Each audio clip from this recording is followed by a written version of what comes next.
Joyas del cine, el arte y la literatura cosechadas por Franco Felice en el Jardín de Franco.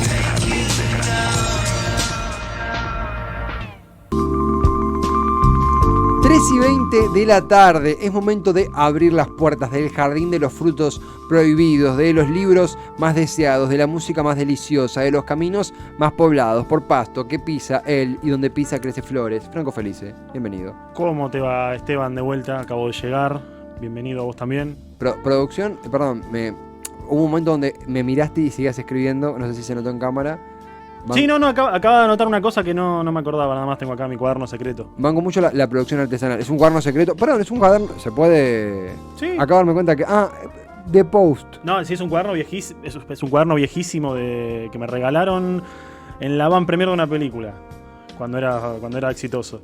Me la regalaron y lo uso para anotar cosas que Pero la película de Post. The Post, sí. ¿La del diario? La del diario, exactamente, sí. ¿Fuiste a la van premier de esa peli? Hace unos años, sí. ¿Está buena? Está buena, sí, me gustó. Me gustó más que me hayan regalado cosas. ¿Tenés una doble vida? Triple. Yo creo que es momento de adentrarnos hablando de triple. Sí. Iba a decir que quiero un triple de miga. Sí, yo también me agarró hambre. Posta que sí. Es momento de adentrarnos en una columna que protagoniza un autor que creo que los dos leímos en el primario, que por supuesto vos conocés mucho más en profundidad, pero que no puedo dejar de decirlo, fue el que instaló en mí la expresión hilo de carne para hablar de un tigre semidecapitado. Muy bien. ¿De quién estás hablando? ¿De quién querés hablar hoy? Antes de decir su nombre, sí, me gusta mucho que hayas aclarado la cuestión de que lo has leído, me dijiste, en el primario. Cosa que comparto también, lo he leído en el primario este autor. Y el hecho de que lo hayamos leído en el primario genera una conexión, vamos a ser creativos, genera un hilo de carne con lo que vamos a hablar luego. Sí. Te estás riendo porque tenés 14 años.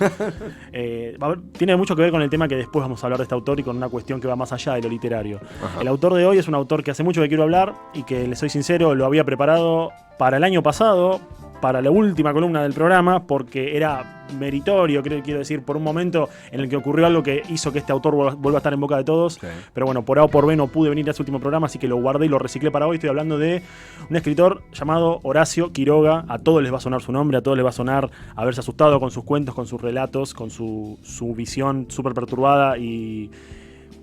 una palabra que va más allá de perturbada, casi truculenta, su visión truculenta de la naturaleza y de la vida en lo silvestre, ¿no? Que de eso, bueno, iremos hablando después. Sí. Pero sí, Horacio Quiroga, el escritor que, digamos, más me hizo pensar quizás en la gran tradición de terror y de suspenso en el cuento corto argentino que tenemos acá desde hace 200 años más o menos, un poco menos, 150 años.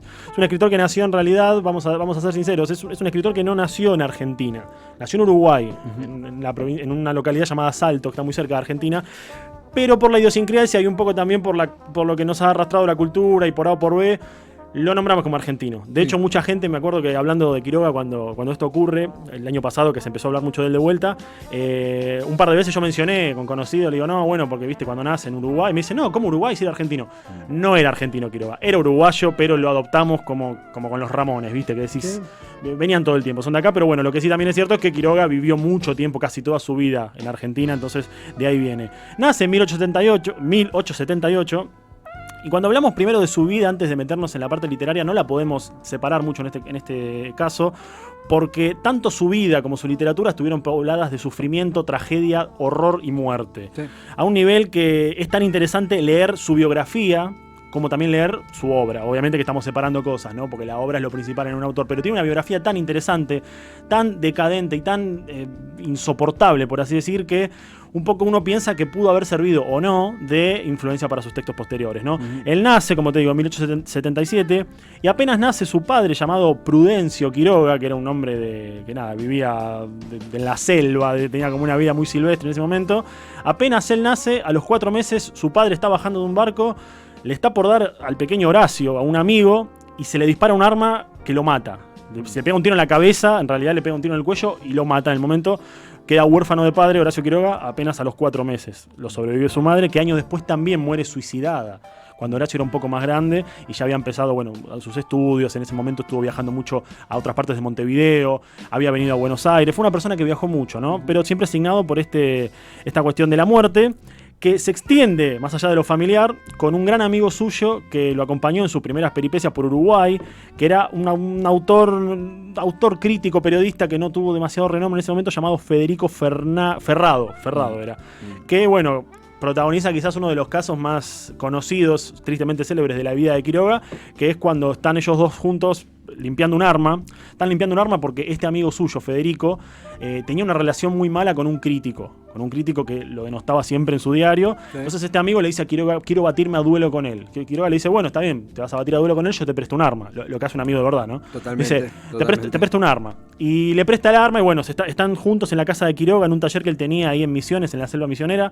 Están limpiando el arma y a Quiroga se le dispara sin querer mientras la limpiaba y le pega un tiro en la boca a este amigo suyo y muere instantáneamente. Quiroga obviamente le avisa a las autoridades y es apresado durante 4 días hasta que se sabe que realmente fue un accidente, ¿no? Acá Quiroga tenía un poco más de 20 años. Ya en menos de 20 años había atravesado la muerte de sus 2 padres, la muerte de su amigo, a quien encima lleva la carga y el peso de haberlo asesinado. Y también me había olvidado, cuando su padre muere, su madre se casa con un hombre llamado Mario Barcos, que era un hombre de mucho dinero, que de hecho es nada, como que instala una nueva forma de vida en la vida de los Quiroga, ¿no? Y este hombre, en 1897, si no me equivoco, sufre un ataque cerebral que lo deja mudo y lo deja medio ciego y también se muere. Entonces, se le murió su madre, su padre, su padrastro y su mejor amigo, que encima fue asesinado con él. Quizás lo único que podemos destacar de esto es que este padrastro que falleció, este hombre llamado Mario, le dejó una herencia de muchísimo dinero, con lo cual él pudo, digamos, llevar a cabo sus viajes y empezar a tratar de vivir de la escritura, ¿no? O sea, los Kennedy son los Campanelli, al lado de todo lo que le pasó al pobre Quiroga. Es la familia unita, sí. Sí, es asombroso. O sea, no me voy a adelantar solamente algunos detalles de esto. Los manejamos y los aprendimos a muy temprana edad, no me quiero adelantar, pero esto del vínculo de Quiroga y los tiros accidentales es algo que me ayudaste a desempolvar. Sí, total, porque aparte uno se pensará, bueno, a ver, acá hablamos de literatura, pero ¿qué pasa? No estamos hablando de literatura, estamos hablando de la vida del tipo. Sí. Lo que ocurre acá es que está intrínsecamente conectada la biografía de Horacio Quiroga con un poco con su literatura, ¿no? Porque él, cuando digamos, entra en la adolescencia más tardía, cuando empieza a trabajar de lo que había estudiado, le dan un puesto en un colegio como profesor, él comienza a escribir. Primero escribe una obra de teatro que es muy pobre y es inconseguible, y de hecho los críticos dicen que es un error, porque bueno, nada, Quiroga parece que no escribía muy buen teatro. Luego escribe La historia de un amor turbio, se llama así, Historia de un amor turbio, que cuenta su historia casándose con una mujer mucho menor, porque a Quiroga parece que le gustaban las chicas mucho menores de edad no, pero le gustaban tipo a los 19 ya iba, era el que esperaba que cumplas 18. Claro. Era como, dice, tiene 18. Es legal. Claro, era como el que hacía el conteo. Y esto le ha traído varios problemas, porque por ejemplo con los padres de esta primera chica que él se casa, nada, desaprobaban totalmente el matrimonio. Quiroga lo que hacía era un forcejeo eterno porque se la llevaba a la selva a navegar con él. Ya para este momento Quiroga, luego de haber vuelto de París, luego de haber vuelto de Uruguay para ir haciendo su vida y captando experiencias, y que comienza a escribir, se instala casi de manera definitiva en la selva misionera, ¿no? La selva misionera empieza a tener un estilo de vida silvestre vamos a decirlo, silvestre, salvaje podemos también, y acá empezamos a hablar pura y exclusivamente de su literatura, porque ese entorno y esas características de vida y eso que lo llevó a él a tener a su amada casi aprisionada, pero bueno, es muy confusa la historia porque nunca se supo si la mujer estaba muy enamorada de él o si porque Quiroga en ese momento tenía plata, eso nunca se sabe, pero bueno, los padres intervienen, después se la llevan, y en ese momento donde Quiroga empieza a vivir solo en la selva y a preparar sus propias cosas, empieza a darle forma a su literatura, empieza a darle forma a un estilo muy propio que se verá mucho después en sus cuentos y en sus novelas. Novelas publicó muy pocas, creo que 2 o 3, pero en sus cuentos más que nada, que si hablamos de colecciones de cuentos tenemos que nombrar Cuentos de amor, de locura y de muerte y Los cuentos de la selva, que son como sus 2 obras más grande. Yo Cuento de amor, locura y muerte lo iba a traer, pero se lo presté a alguien que si me está escuchando, devolvémelo porque sé quién sos. ¿Sabes quién? Sé quién es, si esa persona sabe, pero que me lo devuelva, porque lo iba a traer y no lo tengo. No, ok. Y nada, bueno, empezó como a darle forma a esa literatura de cuentos de amor, de locura y de muerte y cuentos de la selva. ¿Cuál es el estilo en Quiroga? ¿Cuál es el estilo que él imprime con su vida? Bueno, el papel de la naturaleza frente al hombre, ¿no? Esa idea de la naturaleza como algo terrible, ¿no? Como la naturaleza, esa visión bondadosa que se nos ha dado y que se sigue dando hoy de la naturaleza, como aquello que te da y que te provee. Y que no, Quiroga veía la naturaleza como algo terrible, como algo oscuro, como algo perturbador. Era como una especie de obsesión que él tenía, casi a la par de podemos decir que tenía Howard Philip Lovecraft con las criaturas y con el mar y con los abismos. Bueno, con animales, algo que podemos percibir en la vida real. Exactamente. Quiroga lo tenía con la selva, con la naturaleza y con los animales que vivían ahí. De hecho, la mayoría de sus cuentos muestran un poco la lucha entre el hombre y la naturaleza, y siempre la naturaleza es vencedora, sí, ¿no? Siempre el hombre está como... es muy curioso porque en los cuentos de Quiroga casi siempre vemos un personaje humano que trata como de tomar algo de la naturaleza, o por lo menos de adentrarse en algún punto en ambientes naturales o en cuestiones naturales, como desde, no sé, desde irse a vivir a un monte, a navegar en una balsa o a criar una gallina. Y siempre la naturaleza termina como demostrándole que es más fuerte, ¿no? Claro. Entonces, entendemos eso como también parte de su experiencia de vida, porque Quiroga, al vivir ahí, y me imagino que lo habrán picado y lo habrán mordido y se habrán enfermado de cantidad de cosas imposibles de nombrar, eso lo toma para su literatura. La naturaleza como arma principal del mundo, la naturaleza como un lugar, como una fuerza imposible de detener, que al hombre lo mata, que lo aniquila, en parte por venganza, se puede hablar. Podemos decir que Quiroga fue el primer ecologista que decía, bueno, la madre naturaleza se está vengando. No sabemos, es un planteo poco serio, pero es interesante ver eso, ¿no? Como, por ejemplo, hay un cuento de él que se llama La Deriva, un cuento de 1906 o 1907, si no me equivoco, en el que cuenta la historia de un hombre que está navegando en una balsa por el río y molesta a una serpiente y la serpiente lo muerde. Y lo que sigue en el cuento, la narración, es él contando cómo, en realidad no es él porque es un narrador en tercera persona, cómo el veneno va avanzando en su cuerpo, cómo se va muriendo y cómo se va descomponiendo hasta que, bueno, no les voy a spoilear, pero se imaginan que se muere. O sea, porque lo muerde una serpiente ultra venenosa, el tipo está solo, sin asistencia médica, se muere. Y eso se ve en un montón de cuentos de él. Quizás el cuento más conocido, o sus dos cuentos más conocidos, por lo menos más recomendables también de él, son La gallina degollada, sí, que es un cuento que... horrorizó a una generación y sigue horrorizando, por suerte. Y el otro es El almohadón de plumas. El almohadón de plumas, que es como, bueno, ¿quién no ha tenido miedo de irse a dormir luego de leer El almohadón de plumas? ¿Quién no sintió algo en la almohada luego de leer El almohadón de plumas? ¿Quién no sé, yo he soñado con cosas parecidas al almohadón de plumas, arañas que salen de las almohadas y esas cosas que te empiezan a comer la cabeza? Sí, las imágenes, lo explícito de lo que escribe Quiroga. Yo no salgo del asombro, si se quiere, de que fuimos, iba a decir expuestos, no, accedimos a esa lectura en edad de primario, cosa que imagino que hoy sería visto de forma más polémica, pero en ese momento, y lo sigo entendiendo así ahora, hoy lo veo a la distancia y no lo siento como algo polémico. De hecho, me acercó una crudeza que me parece que a los 10, 11 años uno puede entender que se trata de una forma, un estilo, una concepción. Me acuerdo también de La media de los flamencos. La media de los flamencos, otro gran cuento, sí. Que también está incluido en Cuentos de amor, locura y muerte. Total, pero lo que más me llama la atención es cómo interactuábamos con esas obras. De hecho, recuerdo que una tarea en clase fue dibujar uno de los flamencos, de La media de los flamencos, que creo que eran no destripados, despellejados. Despellejados, exactamente. No me quiero entrar al debate que vas a comentar, que vas a analizar, pero algo que también a mí me ayudó en ese momento a la hora de abordar a Quiroga con... Sí, a entender la crudeza, como acabas de decir. Y en una clase de primario, digo, no en un taller literario de la facultad, claro. Exactamente, sí. Pero sí recuerdo que colectivamente en el aula, amén de la impresión que nos podía generar los textos, se generaba como un ambiente de esto también es parte de la vida, es parte del mundo al que vamos a ingresar. Es parte de la vida y es parte de la literatura, y eso también viene un poco... Y la naturaleza. Y eso también viene un poco en la segunda parte de esto que queríamos mencionar, porque bueno, vamos a decirlo. Como dije al principio, este programa, esta columna iba a estar a fin de año, en realidad iba a ser el último del año pasado. ¿Por qué?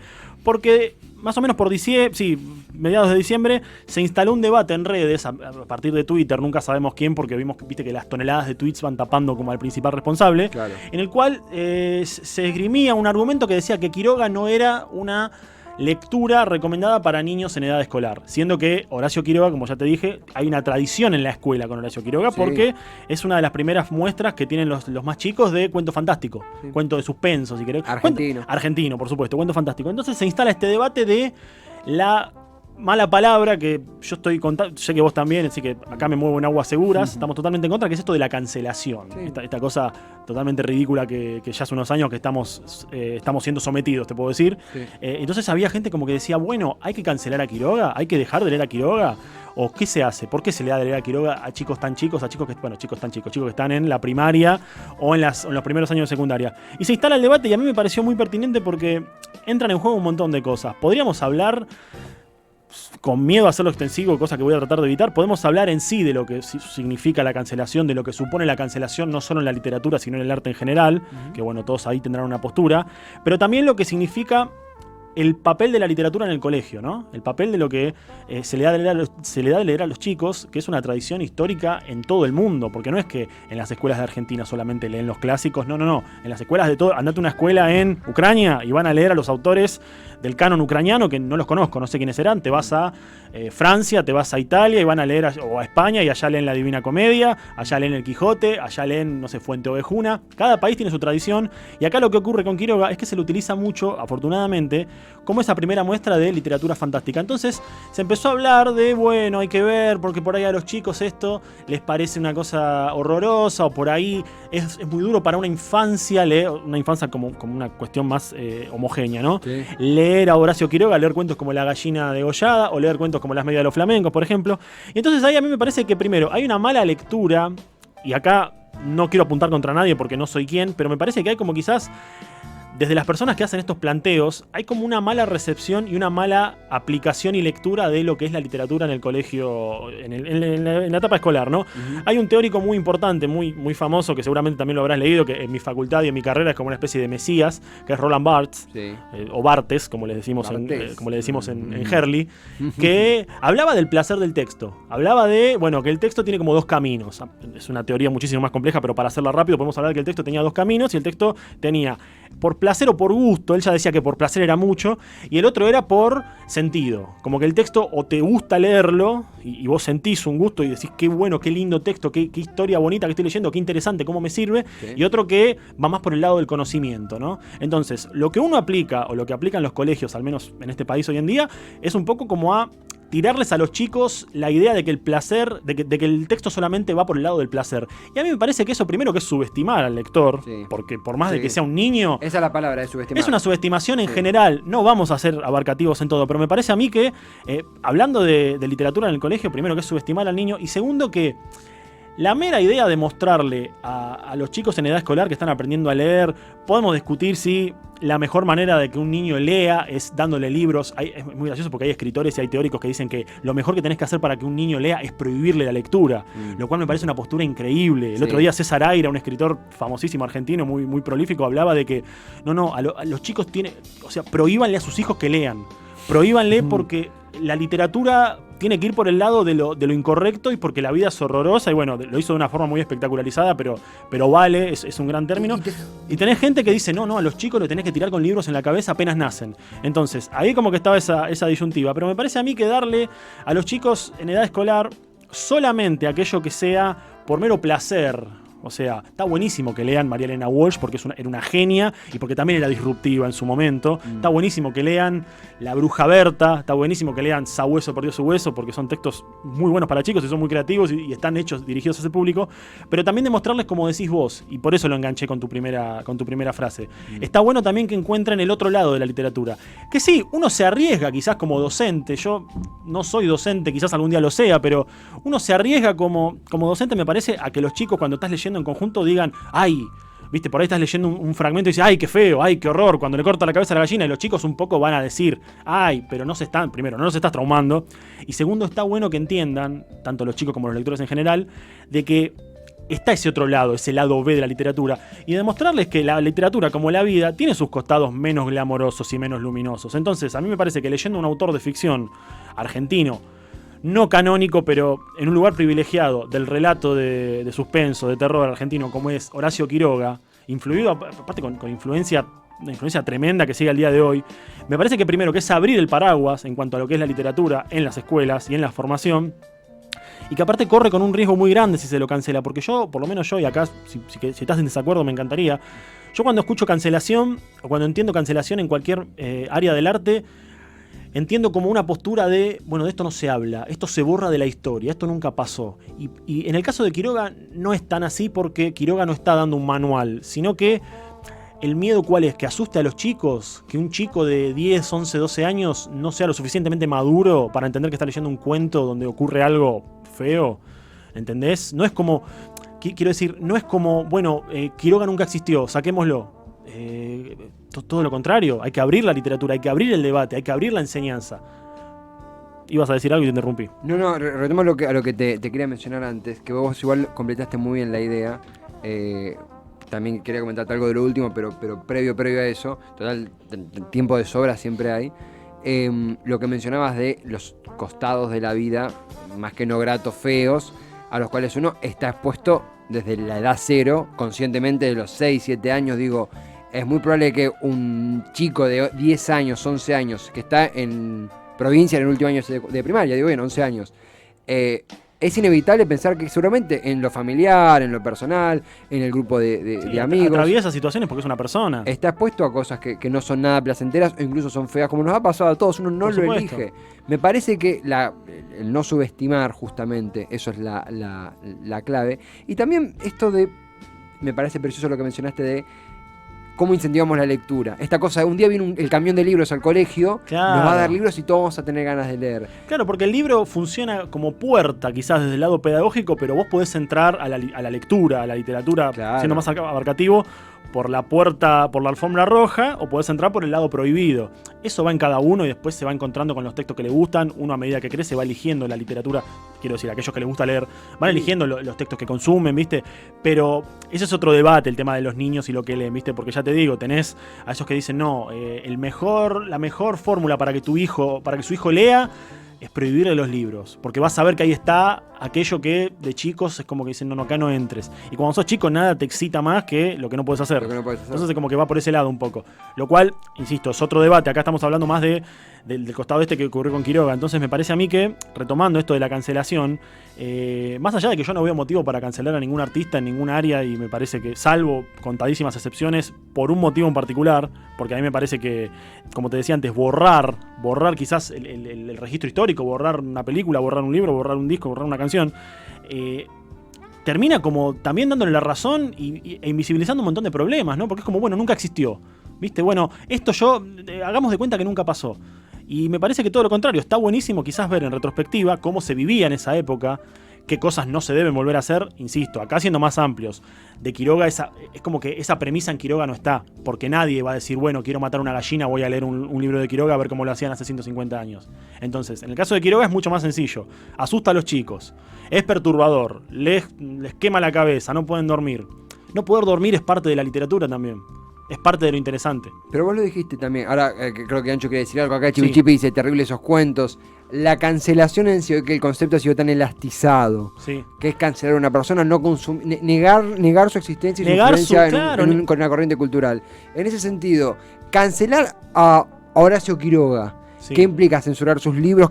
Pero incluso, supongamos que compramos el artefacto, porque no hablamos de una decisión judicial ligada a la ley que nos rige como hombres de la nación argentina. Hablamos de algo arbitrario, hablamos de algo que no parte de un sentido, de un consenso. También creo, esto que vos mencionabas de no dormir es parte de la literatura, es parte de la vida también. No por una metáfora poética. Es parte a veces. Es parte de la vida y es parte de la caja que les demuestra a los chicos, porque recordemos que acá estamos en el ambiente escolar hablando, es parte de demostrar a los chicos que no todo lo que van a consumir como consumo cultural viene de Disney. Y que viene de Peppa Pig, que está buenísimo que miren Disney, está buenísimo. O sea, yo banco mucho las historias con finales felices, a veces, vos me conocés, o sea, me gustan más los libros que terminan mal. Pero que entender que esa no es toda la torta. ¿Entendés? Totalmente. Y con eso me refiero. Perdón, decirlo. No, te iba a decir, pensé que ibas a decir algo. Con respecto a lo de la cancelación, ¿no? Siento que en el caso de Quiroga la sacó barata, por lo menos su fantasma, que anduvo rondando la cabeza de esta gente a fin de año, porque ya te digo, en el caso de la supuesta, vamos a abrir entre comillas, cancelación o intento o idea de cancelar a Quiroga, de lo único que se le puede acusar es de escribir cuentos que para chicos de 10 años son perturbadores, que son fuertes. A ver, Sí, es la idea, quiero decir. Es la idea que un nene de 10 años lea un cuento de Horacio Quiroga y que se perturbe. O que diga, che, qué escritura interesante. Me gustó esto como también me gustó Sabueso perdió su hueso. Pero qué interesante, qué bueno que está leer esto. Leer ese lado B cuando sos chico. Cuando sos chico, leer un cuento de terror es un poco un lado B.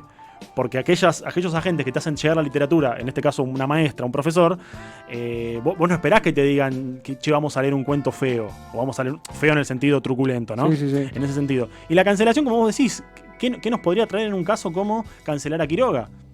O sea, ¿qué ganas? ¿Borrarlo de la historia? Bueno, eso nunca va a pasar.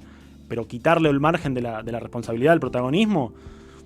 No sé, me parece una postura totalmente inútil. Lo mismo en sí con la cancelación en general. Esto ya lo hemos hablado alguna vez y si bien da para un montón de horas de debate. Si hablamos quizás de casos más, no sé, por ejemplo, hemos hablado de Lolita, ¿no? De Lolita de Nabokov, que bueno, ha sufrido la cancelación y al día de hoy sigue siendo en algunos lugares un texto prohibido. Prohibido no, ya no, pero por lo menos como que está... Bueno, tampoco limitada su circulación, pero como que está mal visto a veces, ¿no? Por alguna que otra cabeza que no ha entendido lo que es la literatura. Yo no entiendo por qué nosotros pretendemos que aquellos artistas que generan contenidos que nos gustan sean personas ejemplares. ¿Por qué yo no puedo ver, no sé, películas de Woody Allen o escuchar a Michael Jackson? Por ejemplo, ¿no? Quiero decir, si en la obra yo no encuentro ningún estímulo o ningún mensaje de que la vehiculización que ellos están haciendo va por ese lado. Sí, el consumo no es avalar. El consumo no es avalar totalmente. Uno no, o sea, no encuentro esa diferencia quizás sí encuentro esa diferencia de decir, bueno, el artista y la obra. Quiero decir, no encuentro un motivo para cancelarlo. Salvo, y acá te cambió la mirada, salvo que vos encuentres en esas obras, en esas cosas que estos artistas hacen, una vehiculización o un intento de... ¿cómo te explico? De explicarse a sí mismos en actos aberrantes. Ahí sí no está bien. Porque si vos lees Lolita, por ejemplo, en el caso, y vos lees y encontrás una vehiculización de una patología, o lees al narrador decir, no, esto está bien, eso es una cosa diferente. Ahí sí te entiendo que quieras limitar una circulación de una obra. Me parece, ¿no? Sí, pero en el caso en el caso que no es así, ¿qué le impide a una persona que tiene una moral dudosa dar a luz una buena obra? No, absolutamente nada. Y no subestimar a la persona que lo consume. No subestimar a la persona y tratar de entender, como te dije antes, y ya saliendo del ámbito escolar, ¿no? Hablando un poco más de los adultos y que elegimos 100%, uno hoy en día elige lo que quiere consumir, ¿no? De cine, de literatura, de música. Claro. Entender que no somos tontos. Entender que yo porque escuche, no se me ocurre ahora un artista musical que esté cancelado, qué sé yo. Sí, hay un montón. Michael Jackson. Claro, sabiendo que Michael Jackson hizo cosas espantosas en su vida y que son totalmente repudiables y que son asquerosísimas y que va más allá de todo lo que podemos decir. ¿Qué me impide a mí bailar Billie Jean? ¿No? Es que... Si Billie Jean no habla de eso. Además lo hizo una persona que hizo cosas horribles, estoy seguro. Pero yo no soy amigo de Michael Jackson. A mí Michael Jackson yo no me junto con él. Yo lo consumo como artista. En el caso de Michael Jackson, que no me gusta. Pero... hay así, no sé. Sí, concuerdo. No puedo agregar más nada, concuerdo. Es un tema muy, muy, muy extenso, da para mucho debate. También hay que como que ser muy cuidadoso con lo que uno dice, explicarlo muy bien, cosa que no sé si lo he hecho. Sí, pero me parece a mí que se abre demasiado el paraguas en esta cuestión de la cancelación, ¿no? Sobre todo, insisto, en la literatura, que es un terreno tan... como que bueno, nada, piensan que está como el gran mal de esta época, y que ya viene de hace muchas décadas, que es esta cosa de no entender la diferencia entre autor y narrador, o autor e historia. El autor es una persona física, el autor es una persona que se sienta y escribe y firma, y el texto no es él. El texto es otra cosa, el texto va aparte. O sea, una cosa es construir un narrador y otra cosa es escribirlo. Incluso si una persona decide hacer un texto en tono autobiográfico, que podemos discutir si es real o no, y escribe, hoy me levanté y maté a mis hijos a cañonazos, eso es un texto porque es ficción, porque está impreso y está escrito en un papel. Ya en el momento que el autor, la persona física, se sienta y escribe, deja de ser real, empieza a ser ficción. No sé si el tipo mató a los hijos a escopetazos o si pensó en hacerlo. Y no me importa, porque yo no estoy hablando con él. Él no me está contando en una entrevista, hice esto. Yo estoy leyendo lo que él escribió. Y lo que él escribió, el único que sabe qué significa es él. Podemos discutirlo, podemos decir, che, abrimos la discusión, esto no está bueno, lo podemos hacer. Pero ahora cancelar y borrarlo como si no, este tipo es como que no existe. Listo, olvídate. Busquemos literatura que hable de ir al picnic todos los días y abrazar a mi novia. Es como ¿cómo no? Es subestimar demasiado el placer y la experiencia del arte. en general, ¿no? Y como te dije recién, y no quiero ser reiterativo, estoy diciendo el 1% no de lo que yo pienso, de la discusión en total, ¿no? Porque seguramente hay gente, a mí me ha pasado de discutir con gente que me dice, no, ¿cómo podés, no sé, leer el Lolita? Hemos tocado una fibra sensible en vos. Han tocado una fibra sensible porque realmente me hace enojar, sí. No, casi me tiras un puño, digo. Ya nos hemos peleado por esto. No. Pero creo que la discusión es esa, es abrirla. Es abrir el paraguas, como dije recién, y entender que los matices son infinitos. Y por vez número 14 millón, que no lo digo yo, sino que es ya voz popular, entender las diferencias y los papeles del arte. Nos distendemos un poco. Ahí Anne está compartiendo un meme que le pasé que me encanta, que me encanta porque bueno, el meme está a la vista. Para aquellos que no lo ven, son dos nenes chiquitos, muy chiquitos, asustados, mirando un conejo de lejos. Los dos nenes tienen el nombre de Lovecraft y Edgar Allan Poe encima. Y el conejo negro alejado es Horacio Quiroga. Es un meme me gusta mucho porque es muy simple y es muy real. Y aparte es un homenaje también a Quiroga porque Quiroga amaba con todo su corazón a Edgar Allan Poe. Y de hecho se lo mencionaba mucho como el Poe argentino en esa época, o por lo menos se notaba mucho su influencia. Y él estaba encantado. Él le encantaba que le digan que era el Edgar Allan Poe argentino. Incluso le encantaba que le digan, che, este cuento es muy Poe. Lo cual es totalmente válido y lógico. Entendible. No, y aparte por una cuestión cronológica, ¿no? Recordemos que Poe es el inventor del cuento moderno, de la forma de cuento y bueno, del suspenso, el policial. Entonces, Horacio Quiroga es como una versión más enferma de Poe, si queremos, más macabra, mucho más macabra. Y bueno, era uno de sus grandes ídolos. ¿También podríamos cancelar a Poe? Por supuesto. ¿Por qué? Porque se casó con su prima menor de edad. Es espantoso. La ley, que haga lo suyo la ley. Yo lo voy a leer a Poe porque me encanta cómo escribía. Lovecraft también era racista. Tenía un gato que le había puesto un nombre espantoso porque era racista. ¿Y por qué yo no voy a leer los mitos del Cthulhu? ¿Por qué no voy a apreciar a un tipo que era escritor, no que era sacerdote? Agradezco estar estoy de acuerdo con lo que decís. Perdón, pero son tres autores que para mí son fundacionales. Los tengo que defender, están los tres muertos. Te has ganado realmente una importante bocanada de agua para recargar esa garganta que ha cantado. Ahora salgo y me agarro piña. Yo voy a salir con vos. Nos agarramos a piña juntos. Ha sido un Jardín de Franco realmente intenso. Iba a decir eso. Y es más, si me dejás otro día, se puede seguir. Pero ya veo que, no sé. Todos los jueves sos invitado. ¿Qué? Listo, hacemos una columna solamente de en contra de la cancelación. ¿Te parece? Por supuesto. Listo. De 1 a 5. 4 horas hablando de esto. Lo más loco es que estamos en sintonía, pero es más interesante como lo mencionás vos. Pero si estábamos en desacuerdo, yo no salía vivo de este estudio. No, a mí me encanta que estén en desacuerdo conmigo. A mí me encanta discutir. Me encanta discutir sobre esto encima. No tengo la menor duda. No, pero... Quiero, corriéndome de tema, sí, agradecerle un montón a varias personas. Acá me pongo más sensible. Sí, por favor. Un montón de personas esta semana, no sé qué pasó, que cobraron todos, ojalá.